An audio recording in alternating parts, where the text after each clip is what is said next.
Siguiente intervención, la número 14, asambleísta Mariana Yumbay. Es importante haber sido convocados para analizar este código orgánico de reactivación del sector agropecuario. Me satisface que esta asamblea, en particular la comisión, haya elaborado un marco jurídico que dé respuesta a los que nos alimentan, a quienes garantizan la soberanía alimentaria y que han sido abandonados en el campo, sin agua, sin energía, ahora sin seguridad, sin salud y sin ningún tipo de apoyo. A quienes han venido por largos años subvencionando al Estado y a toda la sociedad.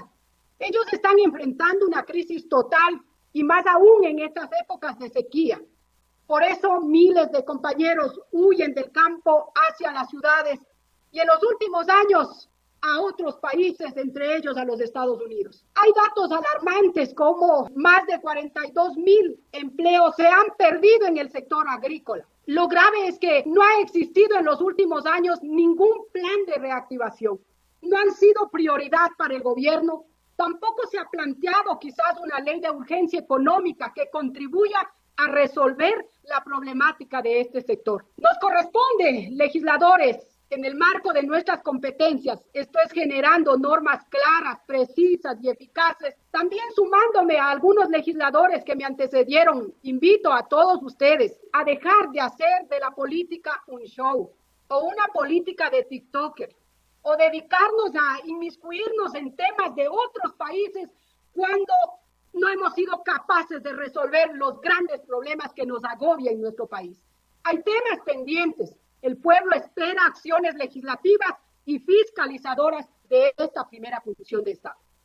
Evidentemente, esta propuesta normativa es fundamental para garantizar los derechos y apoyar a las personas, comunas, comunidades, pueblos y nacionalidades, a los productores agropecuarios, agricultores, ganaderos, campesinos, consumidores finales, asociaciones, centros agrícolas, cámaras agropecuarias, entre otros. Esta norma genera obligaciones para que el Estado brinde atención prioritaria a los referidos beneficiarios, ya sean, como digo, personas naturales o jurídicas, cooperativas agropecuarias, comunas, comunidades. Cualquiera de las distintas formas de asociatividad legales que se dediquen a esta actividad. La actividad agroproductiva es fundamental para la sobrevivencia de las familias, comunidades, pueblos y nacionalidades, la sociedad en general y para la economía del país.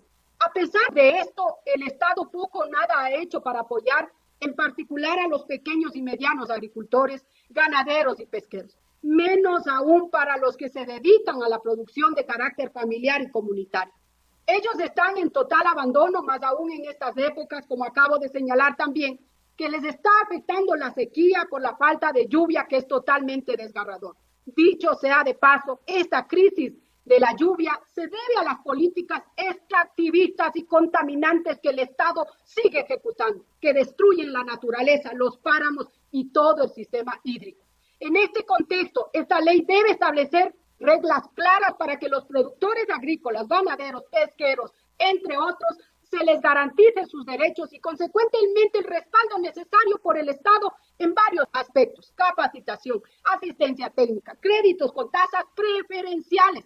Está ahí durmiendo en la comisión un proyecto de reforma al Código Financiero para que se reduzcan las tasas de intereses para el sector agrícola. Eso necesitamos retomar. También es importante garantizar el seguro social para los trabajadores, seguro por pérdida de la producción. Hasta ahora han sido los agricultores los que han perdido todo por cualquier causa y resulta que el Estado y nadie les ha reconocido. Por eso es urgente garantizar el acceso al seguro. Los mecanismos de asociatividad, redistribución de tierra. Hasta ahora, las mejores tierras están concentradas en pocas manos y que no están cumpliendo ni siquiera con la función social. Necesitamos trabajar también y garantizar aquí la protección de las fuentes hídricas y los páramos, y que para el efecto tiene que haber incentivos o reconocimientos. A veces se habla de que se respete la frontera agrícola, pero ¿qué pasa? ¿Cuál es el incentivo, el reconocimiento que se les da a los campesinos, a los indígenas que viven en los páramos y a quienes se les exige? Primero, el cuidado de las fuentes hídricas y segundo, que no suban la frontera agrícola. Eso necesitamos garantizar en esta normativa. Así como la garantía para que los productos sean comercializados directamente por el productor. Hemos sido testigos ¿Cómo el que siembra, el que cosecha, el que se levanta a las 3, 4 de la mañana y se acuesta a las 9, 10 de la noche, resulta que no gana absolutamente nada? ¿Quiénes son los que ganan? Los intermediarios. Este tema y este problema hay que resolver y nosotros tenemos la herramienta para hacerlo. Es decir, asegurar el mercado, ya sea en el ámbito parroquial, cantonal, provincial, nacional e internacional. Otro aspecto que se debe considerar es que estas disposiciones deben ser de cumplimiento obligatorio para todos, en particular para los servidores públicos. De no hacerlo, deben ser acreedores a una sanción de orden administrativo o civil. Al ser una actividad productiva, un mecanismo que garantiza la soberanía y seguridad alimentaria, principalmente tal como manda la norma constitucional, lo que implica un compromiso integral con la creación de un sistema alimentario justo, equitativo y sostenible que proteja los derechos de todos los actores involucrados en la cadena alimentaria y garantice también la seguridad alimentaria a lo largo. Su nombre no debe ser Código Orgánico Integral de Reactivación Agropecuaria y Pesca, sino que debe ser un código que garantice ese derecho fundamental que está establecido en el artículo 281 de la Constitución. Se habla en esta normativa la creación de cámaras agropecuarios que deben integrar a todos los sujetos de derechos, porque ahí se habla únicamente de personas naturales y jurídicas, pero sí considero fundamental que se establezca y se determine con claridad ahí, en esta disposición, a todos los sujetos de derechos. Por ende, deben de estar las comunas, comunidades, pueblos y nacionalidad. De la misma forma, se habla de la Cámara de Agricultura Zonal, de la Federación Nacional de Cámaras Agropecuarias. Me parece excelente, pero estos espacios deben asegurar una verdadera participación y no sean espacios de control de determinados sectores y una vez más probablemente se pueda seguir viviendo el abandono y la exclusión de los pequeños y medianos agricultores, entre otros. Se habla también del Registro Nacional Agropecuario, de la cédula agropecuaria. Habría que garantizar que este espacio no sea un nido de corrupción o que sea un espacio burocrático más y que no termine ahuyentando a los agricultores. Debemos garantizar que el acceso a los distintos servicios, incentivos y derechos sea lo más fácil e igualitario. Por ejemplo, esta obtención de la cédula agropecuaria sea lo más accesible. Un tema fundamental, se debe considerar que en los territorios en el que se desarrollan estas actividades productivas es en las zonas rurales.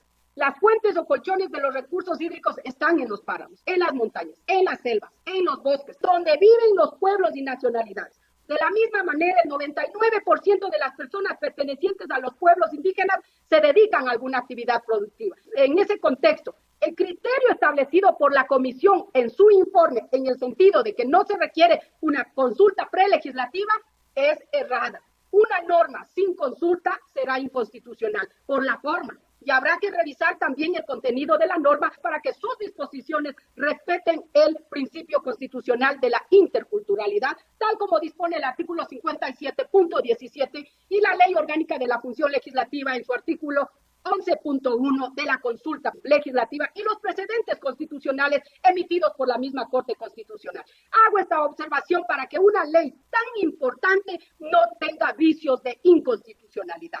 Nos corresponde actuar en estricto respeto a los derechos constitucionales, entre ellos la seguridad jurídica, así como respetando los derechos reconocidos en los instrumentos internacionales. Ahí está la Declaración de las Naciones Unidas sobre los Derechos de los Pueblos Indígenas, la Declaración Americana sobre los Derechos de los Pueblos Indígenas, el Convenio 169 de la Organización Internacional del Trabajo. Pido que se considere, porque tenemos que actuar como la primera función del Estado, respetando lo que dice la Constitución, que los pueblos y las nacionalidades tienen el derecho a la consulta prelegislativa. Y dicen todo lo que afecte, puede ser afecte positivamente o negativamente, de manera que hay que actuar en el marco del respeto a la norma constitucional. Los demás aportes puntuales los remitiré por escrito dentro de los tiempos y mecanismos establecidos en la ley. Aspiro que sean considerados. Muchísimas gracias y felicito por esta iniciativa, que realmente estas acciones necesitamos demostrarle al país que sí estamos pensando en ellos, en los sectores que han sido históricamente abandonados. Muchísimas gracias, Presidenta, y todos y todas.